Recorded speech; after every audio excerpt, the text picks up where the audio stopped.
त्रेता युग का अंत था। श्री राम की लीला पूर्ण होने वाली थी। पर अयोध्या में एक अद्भुत रहस्य था। कई वर्षों से कोई भी यमदूत अयोध्या में प्रवेश ही नहीं कर पा रहा था। यमराज हैरान थे। पूछताछ पर यमदूतों ने बताया, प्रभु अयोध्या के द्वार पर एक वानर पहरा देता है। उसके तेज से हमारा शरीर जलने लगता है। हम आगे बढ़ ही नहीं पाते। चित्रगुप्त ने सिर झुकाकर कहा, वह वानर कोई और नहीं, स्वयं हनुमान है। यमराज हंस पड़े। काल को कोई रोक सकता है? आज मैं स्वयं जाऊंगा। और वह भैंसे पर सवार होकर अयोध्या की ओर चले। पर मुख्य द्वार पर पहुंचते ही हनुमान जी उनके सामने अडिग खड़े हो गए। हनुमान ने विनम्रता से कहा, हे धर्मराज, प्रभु राम की आज्ञा के बिना कोई अयोध्या में प्रवेश नहीं कर सकता। यमराज ने गर्जना की, वानर, मैं काल हूं, हट जाओ वरना युद्ध होगा। हनुमान जी का सौम्य चेहरा क्रोध से दहक उठा। वो युद्ध शुरू हुआ जिसकी प्रतीक्षा सदियों से की जाती। काल बनाम महाकाल भक्त।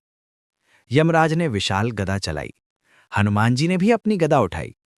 टक्कर इतनी प्रचंड कि धरा आकाश कांप उठा और यमराज की गदा चूर चूर हो गई। क्रोधित यमराज ने कालपाश फेंका। हनुमान जी ने हवा में ही पकड़कर दो टुकड़े कर दिए। यमराज अब भयभीत थे, पर अंतिम अस्त्र निकल आया, अमोघ यमदंड। यमदंड भयानक गर्जना करता हनुमान की ओर बढ़ा।